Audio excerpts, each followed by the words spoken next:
Olá, meu nome é Rubens e eu te convido para um papo de irmãos. A letra mata, mas o espírito vivifica. Vamos falar sobre isso? Vem comigo.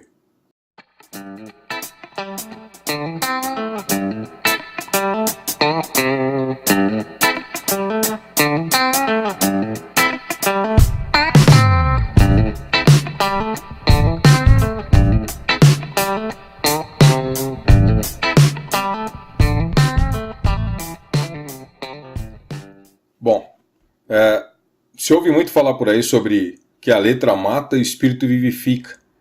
E as pessoas pegam essa frase de forma bastante isolada e procuram dar a explicação que lhe convém, né? Procura mostrar para as pessoas a realidade que elas acreditam, não do ponto de vista de quem falou a frase, mas do ponto de vista de quem quer usar essa frase para algum fim.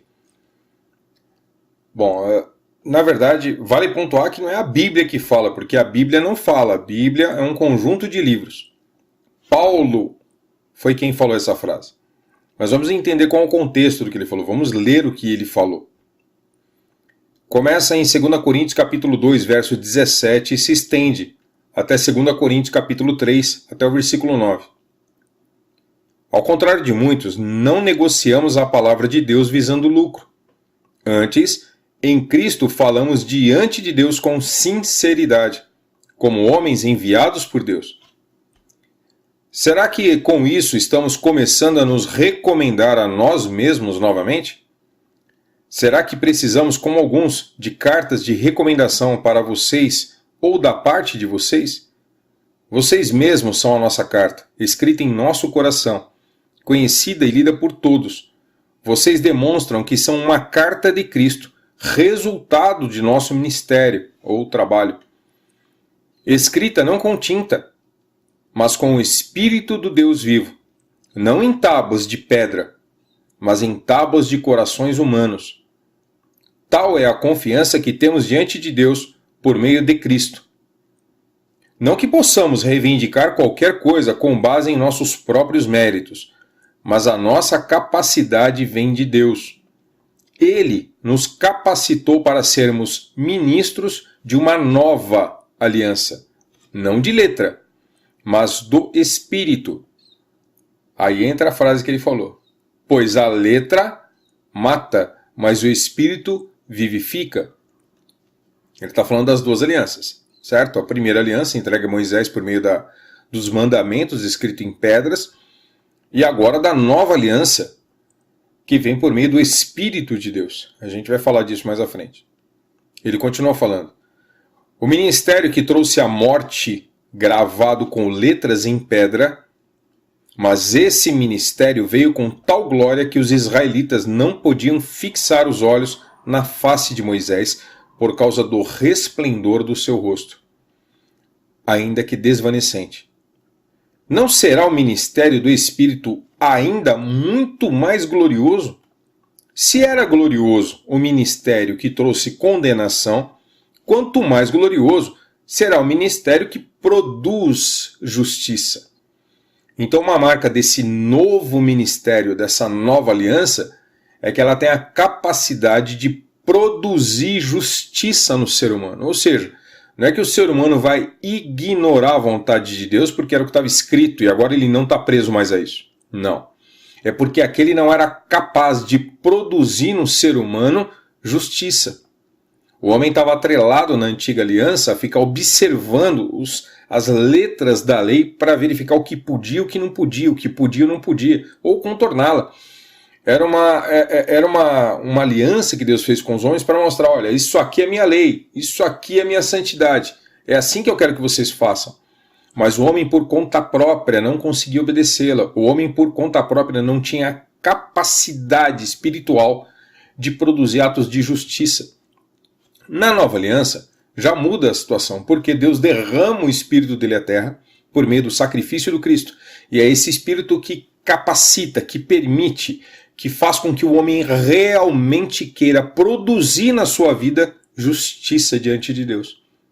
Ele já não está mais escondido, tentando burlar a lei ou tentando ser hipócrita, como era a condenação que Jesus tanto falava daqueles que eram mestres da lei.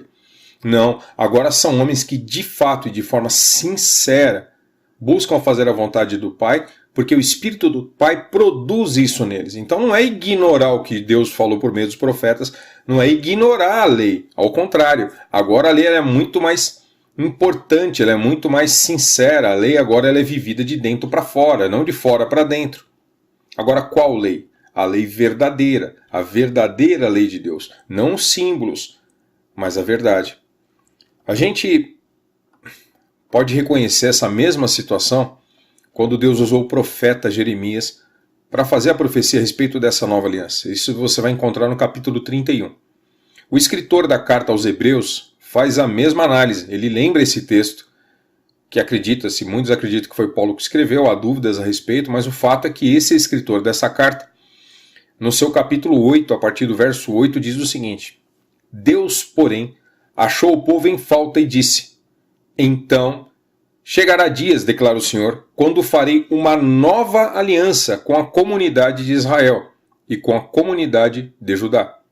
Não será como a aliança que fiz com seus antepassados, quando os tomei pela mão para tirá-los do Egito, visto que eles não permaneceram fiéis à minha aliança e eu me afastei deles, diz o Senhor.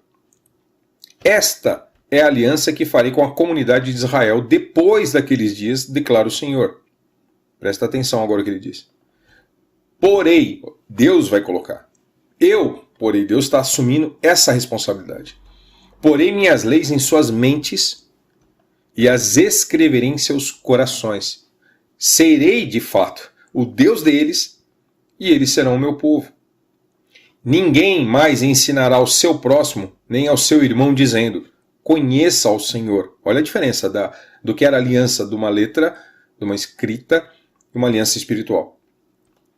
Porque todos eles me conhecerão, desde o menor até o maior, porque eu lhes perdoarei a maldade e não me lembrarei mais dos seus pecados. Chamando nova esta aliança, ele tornou antiquada a primeira. E o que se torna antiquado e envelhecido está a ponto de desaparecer. Essa é a análise que o escritor de Hebreus faz, lembrando as palavras do profeta Jeremias, mostrando a diferença entre as duas alianças. Então você tem uma aliança que o ser humano não é capaz de obedecê-la, porque lhe falta condições espirituais para isso. Não está no coração e na mente dele fazer a vontade de Deus, está no coração e na mente do ser humano fazer a própria vontade.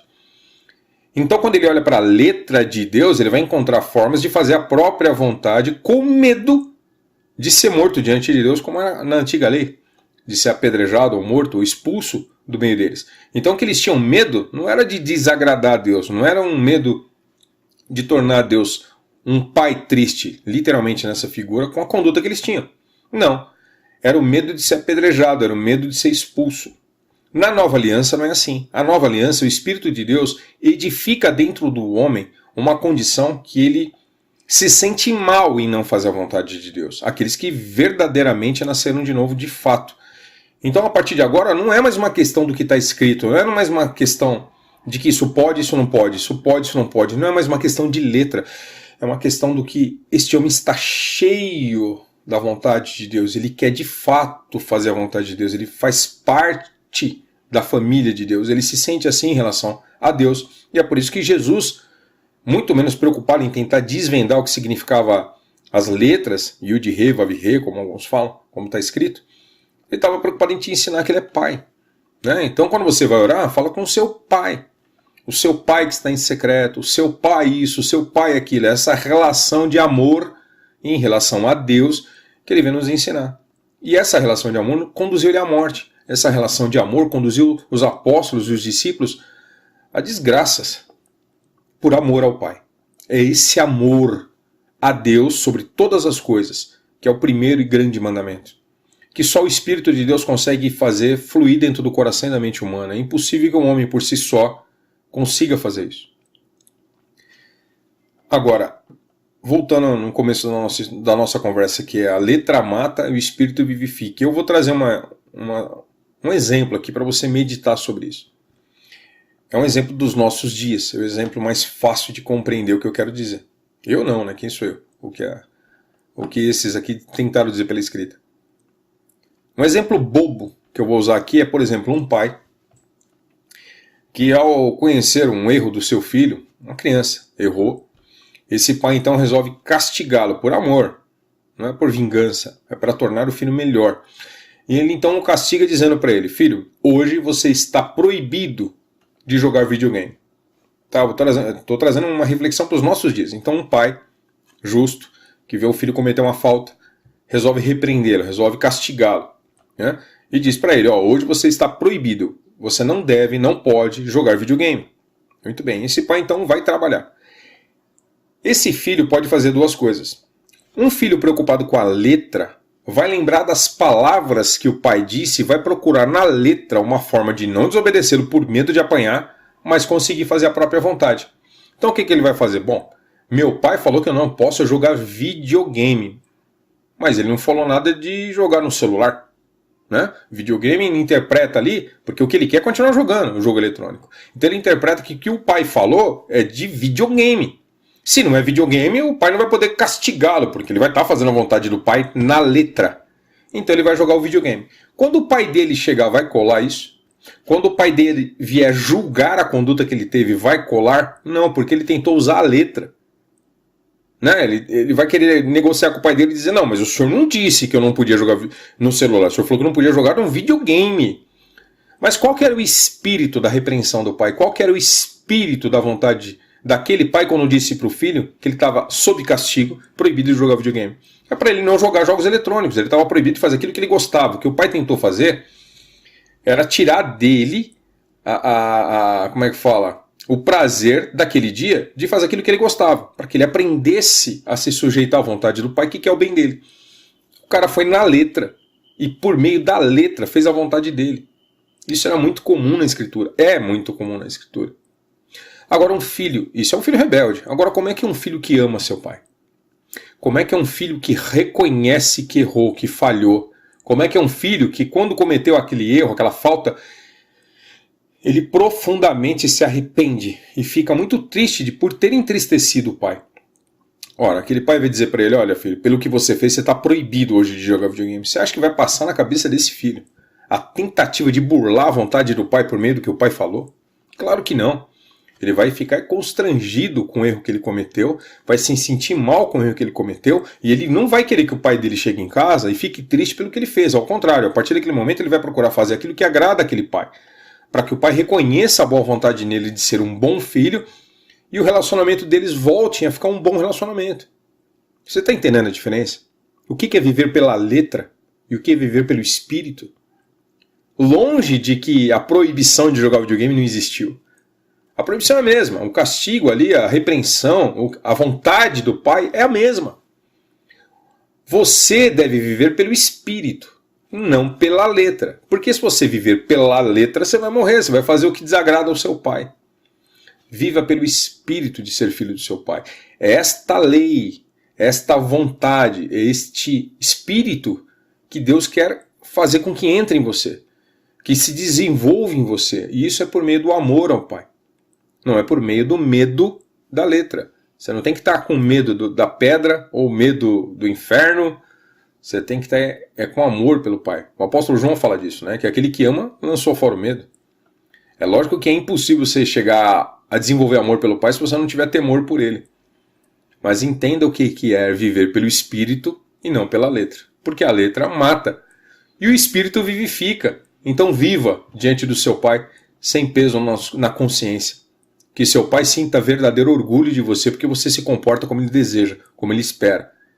Né? Que ele possa dizer aos seus anjos, ou até o diabo, como ele fez com Jó, com orgulho dizer: tá vendo meu filho? Ele faz o que me agrada. Então faça pelo seu pai o que agrada ao seu pai. Da mesma forma que o Messias fez e nos ensinou o caminho. Paz na sua casa. Ame a Deus sobre todas as coisas e o próximo como a você mesmo. E viva pelo Espírito, um Espírito de quem quer obedecer. Até a próxima.